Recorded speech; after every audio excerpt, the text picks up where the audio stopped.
పండగలైనా పెళ్లిలైనా వస్త్రాలకు వేదిక ఒకటే, అదే ఎస్ఆర్ షాపింగ్ మాల్. ఫ్యామిలీ అంతటికి అన్లిమిటెడ్ ఆఫర్స్.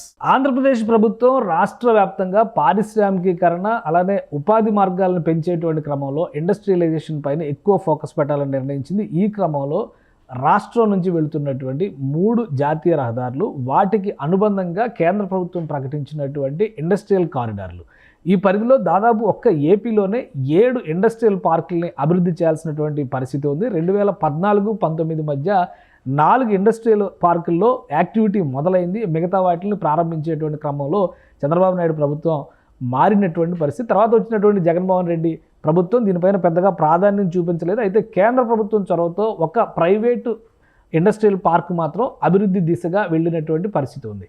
సో ఇప్పుడున్న పరిస్థితుల్లో రాష్ట్ర ప్రభుత్వం మొత్తం ఇండస్ట్రియల్ కారిడార్ మార్గాల్లో కేంద్ర ప్రభుత్వం అలాట్ చేసినటువంటి ఇండస్ట్రియల్ పార్కులు అన్నిటిపైన దృష్టి పెట్టాలని ఒక నిర్ణయం తీసుకుంది. ఆ నిర్ణయాన్ని అమలు చేసేందుకు కావాల్సినటువంటి చర్యలు చేపట్టాల్సిందిగా అధికార యంత్రాంగానికి ముఖ్యమంత్రి చంద్రబాబు నాయుడు ఆదేశాలు జారీ చేశారు. ఈ ఇండస్ట్రియల్ పార్కులు ఎక్కడెక్కడ ఏర్పాటు కాబోతున్నాయి, వీటి వల్ల వచ్చేటువంటి ప్రయోజనాలు ఏంటి, రాష్ట్రంలో ఆర్థిక అభివృద్ధి, పారిశ్రామిక అభివృద్ధికి ఇవి ఏ విధంగా తోడ్పడే అవకాశం ఉందో ఒకసారి విశ్లేషించేటువంటి ప్రయత్నం చేద్దాం. ముందుగా జియోగ్రఫికల్గా చూస్తే కనుక ఆంధ్రప్రదేశ్లో వెళుతున్నటువంటి రహదారి మార్గాల ప్రకారం ఇండస్ట్రియల్ కారిడార్లని ఏపీ సర్కార్ అనౌన్స్ చేసింది.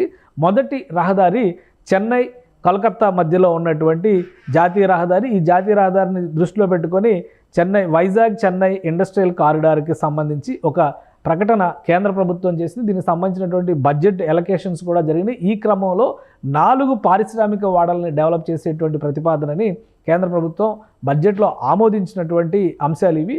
సో ఆ క్రమంలోనే వైజాగ్ చెన్నై ఇండస్ట్రియల్ కారిడార్లో కీలకమైనటువంటి భాగం విశాఖ ప్రాంతంలో డెవలప్ చేయబోయేటువంటి ఇండస్ట్రియల్ పార్క్. అలానే రెండవది చూస్తే విజయవాడ మల్లవల్లి సెజ్గా దీన్ని నామకరణం చేశారు. విజయవాడ సమీపంలో ఉన్నటువంటి ప్రదేశం. దీనికి సంబంధించి ఇక్కడ ఒక ఇండస్ట్రియల్ పార్క్ ఆల్రెడీ వైజాగ్కి సంబంధించి యాక్టివిటీ చాలా జరిగింది. దీనికి సంబంధించి కూడా ఇనిషియల్ యాక్టివిటీ గతంలోనే 2014-19 మధ్యలోనే జరిగింది. అయితే అక్కడ ఫుడ్ ప్రాసెసింగ్ యూనిట్లు డెవలప్ చేయాలనేటువంటి ఆలోచన రాష్ట్ర ప్రభుత్వం చేసింది. కానీ అవి ఆశించిన స్థాయిలో ముందుకు జరగనటువంటి పరిస్థితి 2019 తర్వాత ఏర్పడినటువంటి ప్రభుత్వం వల్ల ఎదురైనటువంటి ఇబ్బందులు.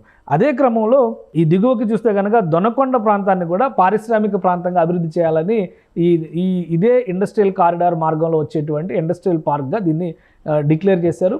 ఇది అసలు పనులే మొదలు కానటువంటి ప్రాజెక్టుగా చూడాల్సి ఉంటుంది. ఇప్పుడు కొత్తగా ఈ ప్రభుత్వం, కూటమి ప్రభుత్వం ఈ ప్రాంతంలో కూడా యాక్టివిటీ మొదలెట్టాల్సిందిగా అధికారులకి ఆదేశాలు జారీ చేసింది. ఇక ఈ క్రమంలో వచ్చేటువంటి మరొక ప్రాంతం చిత్తూరు నాడ్గా దీన్ని నామకరణం చేశారు. శ్రీ సిటీ తదితర ప్రదేశాలన్నీ కూడా ఈ ప్రాంతంలోనే వస్తాయి. ఇక్కడ ఎలక్ట్రానిక్స్కి సంబంధించినటువంటి హబ్లు, మ్యానుఫ్యాక్చరింగ్ ఇండస్ట్రీస్ని డెవలప్ చేయాలనేటువంటి ఆలోచన గత ప్రభుత్వం చేసింది. ఈ క్రమంలోనే మైక్రోమాక్స్ లాంటివి అనేక ప్రైవేటు చిప్ మేకింగ్ సంస్థలు, సెల్ ఫోన్ తయారీ సంస్థలని ఇక్కడికి గత ప్రభుత్వ హయాంలో అంటే 2014-19లో తీసుకొచ్చింది. ఇది యాక్టివ్గా ఉన్నప్పటికీ కూడా ప్రస్తుతానికి ఇక్కడ కార్యకలాపాలు శ్రీ సిటీలో జరిగినంత ఎక్కువగా టోటల్ ఇండస్ట్రియల్ పార్కుల్లో జరగడం లేదనేది అభిప్రాయం. సో ఇది విశాఖ చెన్నై కారిడార్లో ఉన్నటువంటి పరిస్థితి. ఇక బెంగళూరు చెన్నై కారిడార్ పరిధిని చూస్తే కనుక బెంగళూరు చెన్నై కారిడార్, అలానే హైదరాబాద్ బెంగళూరు కారిడార్, ఈ 3 కారిడార్లకి సంబంధించినటువంటి ప్రాంతం. వీటిని ఇంటర్లింక్ చేస్తూ పుట్టపర్తి ఒకటి, కొప్పర్తి ఒకటి, ఓర్వకల్ ఒకటి. ఓర్వకల్కి సంబంధించి ప్రభుత్వం ఈ బడ్జెట్లోనే అంటే 2024-25 బడ్జెట్లోనే కొన్ని ఎలకేషన్స్ చేసింది. దాని ప్రకారం ఇక్కడ ఇండస్ట్రియల్ మ్యానుఫ్యాక్చరింగ్ అలానే డ్రోన్ ఇండస్ట్రీని తీసుకొచ్చేటువంటి ప్రయత్నాల్లో భాగంగా రాష్ట్ర ప్రభుత్వం ఇప్పటికే కొన్ని పనులు చేపట్టింది. అదే క్రమంలో కొప్పర్తి ఇండస్ట్రియల్ పార్క్ కూడా ఇనిషియల్గా ప్రారంభోత్సవాలు చేసినప్పటికీ అక్కడ పూర్తి స్థాయి అలాట్మెంట్లు జరగలేదు. ఇక పుట్టపర్తి నాడ్ పైన కూడా పెద్దగా దృష్టి పెట్టినటువంటి పరిస్థితి లేదు. ఈ అంశాలను దృష్టిలో పెట్టుకొని అంటే హిందూపురం, పుట్టపర్తి ప్రాంతాన్ని మొత్తం కూడా హిందూపురం హబ్గా వ్యవహరిస్తారు.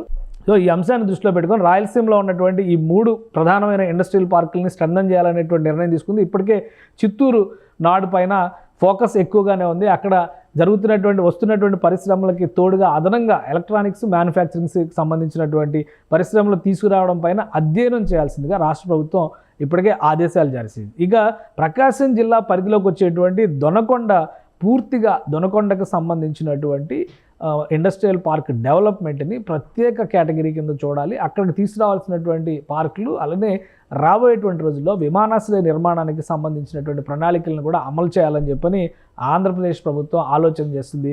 మొత్తం ఈ 7 ఇండస్ట్రియల్ పార్కులకి సంబంధించినటువంటి సమగ్ర నివేదికను తయారు చేయాల్సిందిగా రాష్ట్ర ప్రభుత్వ అధికారులకి ముఖ్యమంత్రి చంద్రబాబు నాయుడు ఆదేశాలు జారీ చేశారు.